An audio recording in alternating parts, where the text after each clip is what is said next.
한잔 마시고 천천히 해요. 잘 지냈어요? 네, 저는 마음이 너무 편안해졌어요.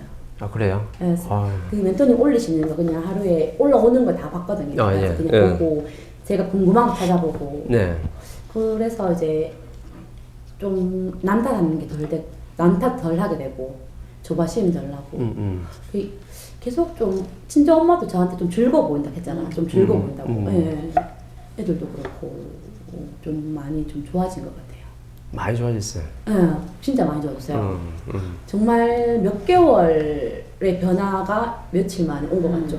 왜냐하면 제가 그때 그랬잖아요. 여기 왔을 때 신랑한테 돈 받는 게 안 익었고 왜 맨날 단락해야 되고 그것 때문에 일하러 가고 싶다고 말씀드렸을 때 그게 갑자기 가는 게 아니고 기다려야지 이게 때가 공부를 하고 있으면 뭐 그럴 때가 만들어진다고 하셨잖아요. 근데 여기 왔다 가고 나서 신랑한테 돈 달란 말 한 번도 안 했어요. 알아서 주더라고요. 신랑 돈을. 너무 신기한 걸 처음에는 신랑이 항상 제가 매일 이렇게 사업을 하니까 매일 돈을 아침에 갈 때마다 따져 내면서 돈 주고 이게 너무 제가 애들도 생활비 주고 할 정도로 막 그랬는데 정말 신기하게 올라갔더니 신랑이 통장으로 돈을 보낸 거예요. 스스로. 그래서 쓰고 나니까 이제 뭐 집에 생필품을 사주고 장을 봐주고 그리고 갑자기 확 바뀌는 거예요. 그래서 정말 뭐 행복하다기보다는 마음이 너무 편한 거예요. 이게 밤에는 제가 공황장애 아직은 먹거든요. 그래도 혹시나 싶어서 먹긴 먹는데 아침 약을 끊었어요. 그 마음이 편하고 그 공황장애 증세가 와도 이제 틀어서 보면 마음 좀 가라앉고 이래서 괜찮거든요. 저는 지금이 너무 좋고 이제 마음이 너무 편하고 좋은데 애기 때문에 둘째가 이제 되게 예민하고 좀 남자 4학년인데 예민하고 이제 좀 화를 잘 못 제가 이제 예전에 막 우울증이 있고 이랬을 때 아이들 앞에서 제 화를 많이 내고 했겠죠. 저도 몰랐는데 이제 그 모습이 지금 아이한테 보이는 거예요. 그래서 뭐 갑자기 엄마 숨쉬기 힘들어 그래서 병원에 가서 검사를 했는데도 검사도 안 나오고 제가 봤을 때는 약간 심리인 것 같아요. 이제 요즘에 코로나니까 학교 가면 마스크 때문에 숨쉬기 힘들고 왜 또 자기가 걸릴 것 같은 느낌도 들고 예민하니까 그래서 이제 거기에 대한 스트레스도 많고 또 이제 자기가 계속 막둥이였다가 동생이 생기면서 거기에 대한 스트레스도 많고 이러니까 또 막 얘기를 하는 게 아니고 쌓아둔 게 지금 폭발적으로 나온 것 같아요. 조금만 말하면 화내고 막 그리고 옛날에 애기 아빠가 좀 이제 화를 내면 불같이 내는 성격이어서 뭐 화날 때 뭐 던지고 이렇게 할 때가 있었거든요. 지금은 안 그러지만 이제 그런 게 지금 아이한테 나오거든요. 그래서 제가 애기 아빠한테 이제 카톡을 보냈죠. 이게 당신의 옛날 모습이 지금 나오는 것 같다. 어떻게 해야 되냐. 아니면 자기도 이제 옛날이었으면 화를 냈을 건데 자기도 반성하는지 이제 문자로 내가 너무 미안한 것 같다. 아들 미안하다고 얘기하라 이렇게 왔더라고요. 그래서 제가 얘기했죠. 아빠가 이제 옛날에 그랬던 모습이 너무 미안하고 반성한단다. 그게 이제 네가 아빠처럼 똑같이 하고 있는 게 니는 안 보이지만 엄마가 보여서 너무 미안하다. 엄마 아빠가 사과한다라고 얘기를 했거든요. 복수하고 싶다 이렇게 말하는 거예요. 한 대 때려서 이렇게. 그거는 누나의 몫이니까 네가 그렇게 하지 말고 마음 편안하게 있어라 하니까 그렇게 한 5분 동안 계속 얘기를 해주니까 그럼 정말 누나는 따로 그렇게 벌을 받는 거야 이렇게 말하는 그래 누나 잘못한 거 누나가 따로 그렇게 몫이 있고 네가 잘못하면 네가 또 벌을 받겠지 그러니까 네만 발휘하면 된다라고 얘기했거든요. 그렇게 하고 이제 제가 계속 공부하는 모습을 자기 보니까 오늘 이렇게 밤에 물어보더라고요. 엄마가 공부하는 거 그 선생님 이름이 뭐야? 라고 물어보더라고요. 왜 이러니까 내가 그럼 이름 쳐가지고 들어가서 봐도 돼? 이렇게 말하더라고요. 그래 봐라 하니까 나도 엄마가 공부한 거 보니까 나도 공부하고 싶다고 그렇게 말하더라고요. 그래서 제가 너무 놀랐어요. 내가 이때까지 너무 나도 내가 내 행동을 몰랐구나. 근데 이제 둘째가 하는 거 모습 보니까 내가 저랬나 싶은 생각이 드는 거예요. 그래서 너무 미안하기도 하고 근데 그때는 저도 제가 너무 힘들었으니까 그거를 제가 이제 그 너무 힘든 단계가 왜 참을 수 있는 게 5대 10이 와버리니까 제가 못 참잖아요. 그래서 제가 이렇게 막 하는 거고 지금은 내가 이제 마음을 편하게 가지니까 그게 조금 이렇게 참게 되더라고요. 그래서 그 아이에 대해서 어떻게 되는지 좀 연애 결혼했어요? 네, 저희 5년 연애 결혼했어요. 5년? 네. 그죠? 그럼 내가 남편하고 5년 동안 연애를 했잖아요. 네. 그럼 만날 때 A가 벌써 결정이 돼. 아, 그래요? 그죠? 내가 살아가는 어떤 생각, 내가 어떤 생각의 어떤 중심, 질량, 이런 게 다 영향을 다 받아요. 5년 동안이잖아요. 그러면 남편이 가지고 있는 어떤 성격이 있잖아. 개성 특성이 있거든. 그럼 내가 가지고 있는 어떤 특기가 있잖아요. 그게 혈이라거든. 혈통이라잖아요. 예. 그 혈이 어떻게 되냐면 내가 만날 때 내가 어떤 생각을 하냐에 따라 가지고 그게 벌써 이제 오고 있는 거예요. 나한테 어떤 그 인연이 하나 점지될 것인지 자식 새끼면은 자식 새끼한테 들어올 이건 육신이고 영혼이 있잖아요. 네네. 영혼이 미리 싹 점지되고 있는 거야. 왜? 자연이 보고 있거든. 너희들이 이만큼 성장시켜가지고 자랐는데 너희들이 생각하는 거, 그죠? 이 생각의 마인드가 질이 높냐 낮냐 따라가지고 어떤 특성을 가지냐에 따라가지고 내가 오늘 나한테 오는 그 인연의 결정이 싹 되고 있는 중이에요. 그럼 5년 동안 연애했으면 5년 동안 연애할 동안에 벌써 그게 다 만들어지고 있었어. 근데 사람들은 아이를 배우면은 애가 좀 이상하다 하거든. 성격이 좀 뭐가 나고 예민하고 조금 뭔가 이렇게. 근데 그걸 누가 만들어내냐면 부모들이 만들어낸 거야. 자식들은 절대 그렇게 성장이 안 되게끔 돼 있어. 근데 5년 연애하는 동안에 우리가 대화 나누는 거, 우리가 세상을 바라보는 거, 사회를 어떻게 바라보느냐, 아니면 내 앞에 한 사람을 어떻게 대하느냐, 요게 따라가지고요, 나한테 올 인연이 딱 이제 결정이 되는 거야. 그러면 이제 5년 동안 연애해가지고 어느 정도 만났어요. 그러면은 자연이 다 들었어. 너희들 어떤 생각으로 살아가는지. 그럼 어떤 인연이 올 것도 미리 이제 다 준비가 되는 거죠. 그리고 이제 학공을 해가지고 내가 아이를 뵀네. 아이를 뵈면요, 100일 동안에 벌써 다 결정이 다 된 거예요. 근데 사람들은 임신해가지고 결정이 된다고 생각하거든. 네. 절대 그렇지 않아요. 그래서 임신해가지고 태교만 잘하면 된다 그래. 물론 태교 잘하면 영향을 좀 받는데 벌써 내가 데이트하면서 살아오면서 내가 하는 말들, 내가 하는 생각들, 내가 사회를 바라보는 거, 내가 사람을 대하는 거, 이런 것들이 다 섞여가지고 내한테 올 인연이 결정이 되는 거예요. 그럼 이제 100일 동안에 벌써 어느 정도는 다 형성이 돼 있어. 어떤 인연이 준비될 건지. 그래서 내가 어떻게 돼요? 딱 100일 정도 지나면 저 차원교에서 영혼 하나가 출발을 하는 거야. 왜? 이러이러한 가정에서 성장해야 될 애가 있거든요. 그럼 그 영혼의 주파수하고 정확히 맞기 때문에 그 인연을 갖다가 100일 뒤에 이제 딱 영혼에서 차원교에서 출발하는 거야. 그럼 내가 10달 동안 배를 이제 불러가지고 애를 딱 낳았잖아요. 그럼 애를 낳으면은 육신이 하나 나온 거야. 근데 이 육신이 나왔는데 육신에 맞는 애가 어떤 애가 왔냐면 그 영혼의 이 주파수에 맞는 애가 정확히 온다는 거죠. 왜? 우리가 5년 동안 또 이거 태교하면서 생각하고 먹은 음식까지 있잖아요. 먹은 음식까지. 내가 저 떡볶이를 좋아해요. 그 떡볶이를 먹으면서 매운 걸 먹었잖아요. 근데 이 음식이 어디 갔냐면 태아한테 다 가는 거야. 먹으면서 내가 또 어떤 생각을 했는가까지 같이 전달이 돼요. 이거 먹으면서 내가 상대에 대해서 불평하는 마음이 있었다. 상대를 미워하는 마음이 있었다. 그러면 그것도 정확하게 전달돼요. 근데 내가 막 이 떡볶이 먹으면서 아주 좋은 대화 나누고 사랑하는 사람과 함께 좋은 얘기들을 많이 나눴잖아요. 그럼 이 에너지 정확하게 전달이 돼.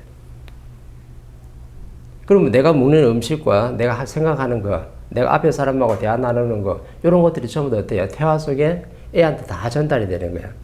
그럼 애를 갖다 누가 이렇게 만드느냐면 부모가. 애는 하나도 잘못 없는 거예요. 100% 부모가 이 태아교를 할 때 어떤 생각과 어떤 말을 주고받아 따라 가지고 애는 결정이 되는 거예요. 그러면 혈이 그렇게 바뀌어요. 혈통이라잖아요. 그죠? 내 혈이 그렇게 바뀌는 거야. 그럼 10달 동안 누가 만들어냈어요? 부모가. 그럼 애가 딱 태어났는데 엄청 성격이 예민해. 그럼 내가 그렇게 예민했다는 거야. 그죠? 예민한 사는 게 있으니까 그 혈이 정확하게 애한테 전달이 돼가지고 애가 태어났는데 그 예민함을 그대로 가지고 태어나는 거죠. 그래서 지금 4학년인데 성장한 게 엄청나게 예민한 거예요. 부모가 그렇게 만들었거든. 그럼 얘를 갖다가 변화시키려면 어떻게 변화시키냐? 애가 바뀌면 되느냐? 아이들은 잘 안 바뀌어. 부모가 바뀌면 돼. 부모가 내 모자란 질량을 채우고 내가 행동하는 거, 내가 말하는 거, 그죠? 상대와 대하는 모습, 이 뭐 색깔, 생각의 색깔과 말하는 색깔, 이런 색깔들이 싹 변하면요. 나도 모르게 애가 싹 변해. 내가 지금 공부 좀 하고 있으니까 애가 싹 변하지 않던가요? 좀 덜 예민하고. 예민하고 화를 좀 덜 내고. 그렇죠. 예. 제가 옛날에는 이제 매들어야지 됐는데 지금 말하면 대화가 되긴 되고. 예. 그렇죠. 엄마가 변하는 걸 애는 정확하게 알아요. 깨끗하기 때문에 애들은 영적으로 정확하게 엄마가 변하고 있네, 엄마가 공부하고 있네. 그럼 지도 공부해요. 누굴 보면서? 부모를 보면서. 애는 강의 들어서 이해를 못하지만 부모가 변하는 모습을 보고 잘하는 거야. 그죠? 그래서 애는 부모의 그림자를 보고 성장한다거든. 지금 엄마의 그림자가 어떠냐면 내 말하는 거, 내 행동하는 거, 내 하루를 생활하는 그 모습의 색깔이 지금 변하고 있는 거예요. 그 색깔이 변하니까 애도 엄마가 너무 색깔이 이쁘거든. 색깔이 이쁘니까 엄마 그러면 나도 공부할래. 왜 공부해보니까 엄마처럼 변하네. 나도 내가 예민한 게 좀 있으니까 내가 예민한 걸 알았지도. 아니까 공부하면 엄마처럼 좀 변하겠네. 이렇게 생각이 들어가는 거예요. 그럼 지금 누가 바뀌니까 애가 지금 바뀌어요. 부모가 먼저 바뀌니까 애 색깔도 같이 바뀌게 돼 있는 거야. 부모는 지금 자식은 지금 있는 대로 그대로 놔두면 돼. 놔두고 내가 성장 발전하는 만큼 내 자식도 같이 변하게끔 돼 있어요. 그 지금 100일도 안 됐잖아, 그죠? 그럼 100일 딱 지났을 때는 또 내가 얼마큼 변한 만큼 애도 정확하게 그만큼 변해 있어요. 막 1년을 내가 공부를 해가지고 내가 질량이 엄청나게 좋아졌다. 그럼 1년이 변한 만큼 애도 그만큼 성장해가 있어요. 그럼 내가 사람을 잘 대하고 부드럽게 대하고 내 고집 안 피우고 짜증 안 내면요. 애들도 밖에서 그렇게 하고 있어요. 왜? 1년 동안 나를 보고 자랐거든. 내 원리를 지금 설명하는 거예요. 네네. 애가 지금 누굴 보고 자랐다고요? 부모님을 보고 자란 거야. 5년 전에 연애할 때부터 네네. 태교할 때 그 10달 동안 뱃속에 있을 때 내가 먹는 음식, 내가 생각하는 거, 내가 말하는 거 이런 걸 갖다 처음부터 애는 다 듣고 자라요. 어떤 부모는 이 바이올린을 잘 키잖아요. 음악에 소질이 있어가지고. 그럼 태교할 때 맨날 그 들려주는 음악이 뭐 모차르트 음악이라든지 아니면 내가 직접 뭐 바이올린을 켠다든지 아니면 또 어떤 사람은 피아노를 잘 쳐요. 그럼 애는 요것만 보고 자란 거예요. 바이올린 잘 키는 집안에는요, 어떤 애가 태어나냐면 바이올린 다 갖다 주면요, 지가 잡아서 막 키고 있어. 왜? 뱃속에 태교할 때 벌써 다 10달 동안 듣고 자랐거든. 어떻게 하는까지 선율까지 다 알아요. 피아노 열심히 치는 부모 밑에서 내가 자랐잖아요. 그럼 태교할 때 10달 동안에 애는 뱃속에서 같이 피아노를 치고 있었어요.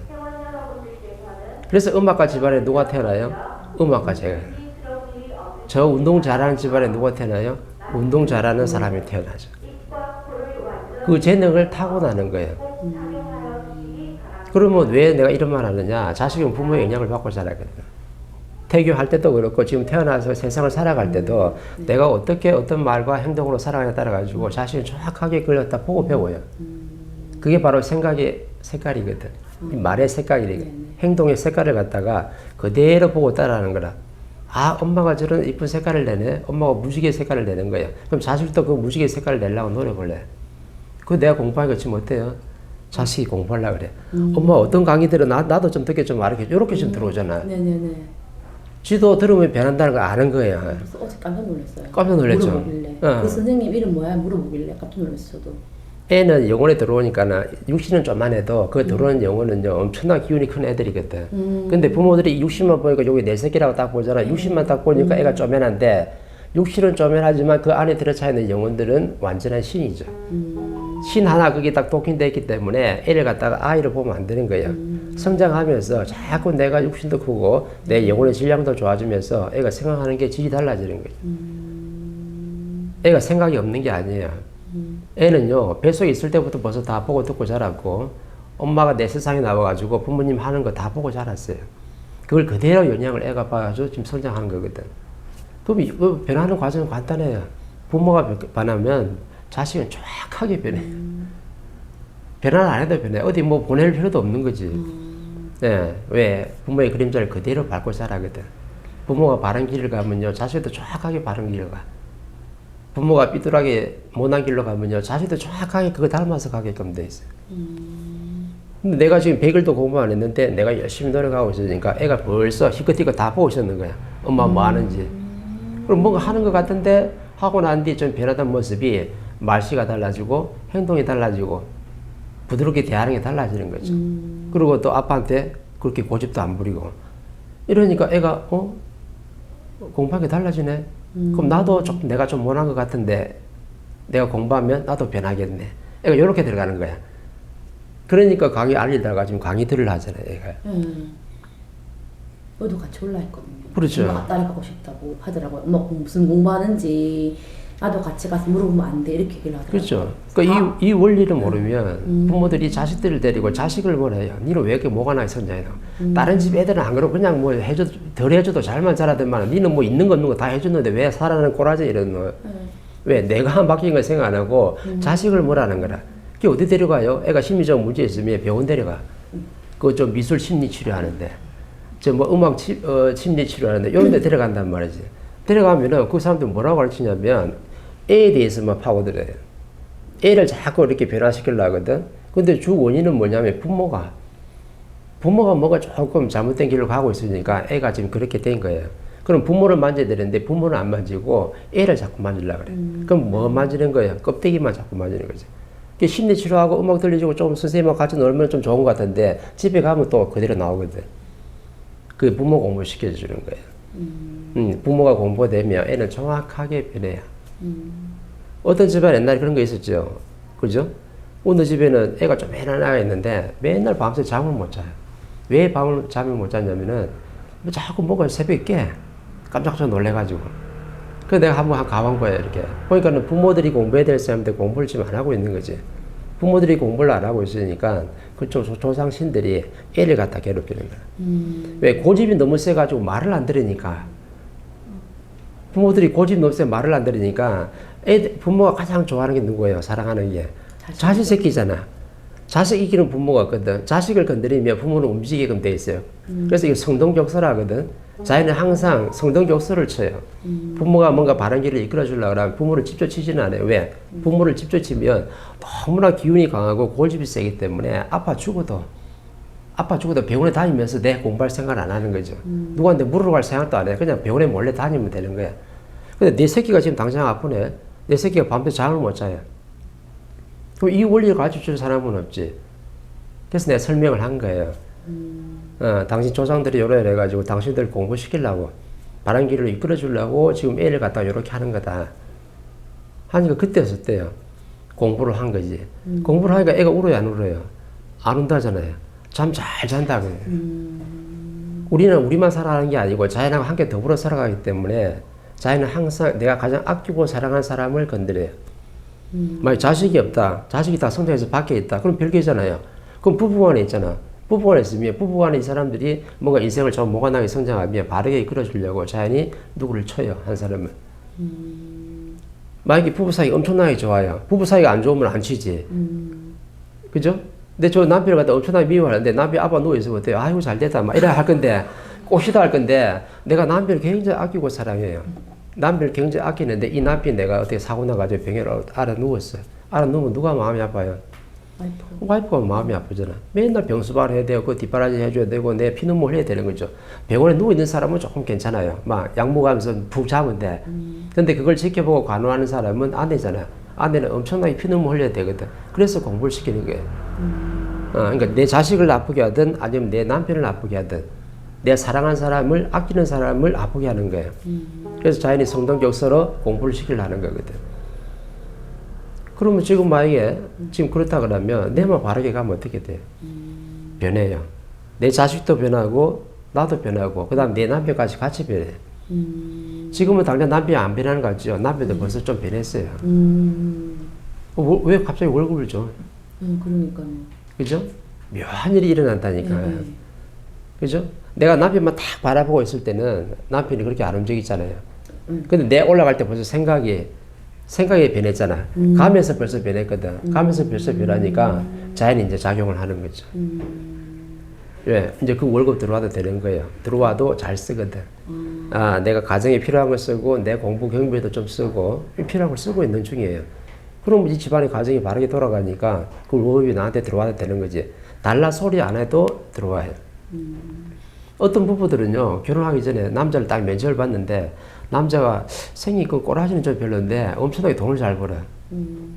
그럼 여자가 면접 볼 때 뭐 보고 한 거예요? 돈 보고 결혼한 거야. 좀 못생겨도 나는 막 지금 뭐 사회생활 하는 것도 지긋지긋하고 좀 돈 잘 버는 남편 만나가지고 나는 그냥 좀 편안하게 살라 했거든. 그런 사람을 딱 만났어요. 돈을 잘 벌고. 그 다른 건 하나도 안 보이는 거지. 이제 난 돈만 보면 되니까. 그래서 딱 결혼해가 사는데 한 10년 살았네요. 10년 때까지는 돈도 잘 갖다 줬어요. 왜? 일단은 남편이 먼저 밖에서 활동해가지고 돈을 갖다 줘야지만이 아이들도 키우면서 내 공부를 하잖아요. 그러면 남편이 벌어온 월급에는 뭐가 포함되어 있냐면 아이들 공부 경비하고 내 공부 경비까지 같이 포함되어 있어요. 근데 여자들이 이걸 생각을 못 하는 거지. 남편이 10년 동안 밖에서 열심히 활동해서 벌어올 때 나는 안에서 뭐 하고 있어야 돼요? 내 모자란 걸 갖추는 공부를 하고 있어야 되는 거예요. 그리고 또 자식들도 바르게 키우고. 근데 내가 집에 있으면서 그냥 친구 만나가지고 커피숍에서 수다나 떨고 어디 좋은 데 물어 다니고 여행만 다니고 내 가르치는 공부를 하나도 안 했어요. 그럼 자연이 어느 때까지는 가만히 다 보고 있어. 보고 있다가 공부 안 하고 농띠치니까 남편이 이제 밖에서 10년 동안 활동했잖아요. 그러면 이제 묘한 일 만들지. 남편을 집에 들어오게 만들어가지고 네가 밖에서 사회 활동하면서 공부하게 만드는 거예요. 그러면 남편이 희한하게 뭐 퇴직이 되든가 아니 월급이 확 줄어들든가 그런 일이 발생해요. 왜? 남편이 일을 못하게 만들어야지만이 여자가 밖에 나갈 거잖아. 네가 안에서 공부 안 하니까 밖에서 사람 만나라고 공부를 시키는 거예요. 그게 자연이 하는 일이거든. 그 10년 동안 딱 근무하다가 갑자기 남편이 활동하는데 돈을 안 갖다 주네. 돈 안 갖다 주면 이제 미치고 환장할 일이죠. 그 돈 때문에 맨날 싸우는 거야. 왜? 네가 처음 사람 면접 봤을 때 저 사람이 인성을 본 게 아니고 돈을 봤다 이가. 돈을 보고 결혼을 했으면 그래도 돈이라도 갔다 오면 네가 그 안에 실력을 좀 갖추고 있으면 되는데 실력은 안 갖추고 맨날 놀러만 다니고 있으니까 어려움을 탁 주는 거예요. 그래가지고 남자가 돈을 안 주니까 어떻게 돼요? 분명히 벌기는 많이 버는데 돈을 안 갖다 주니까 맨날 이가 싸우다가 아유 이제 들어서 니도 못 받겠다 이래가지고 자기가 직접 나가는 거예요.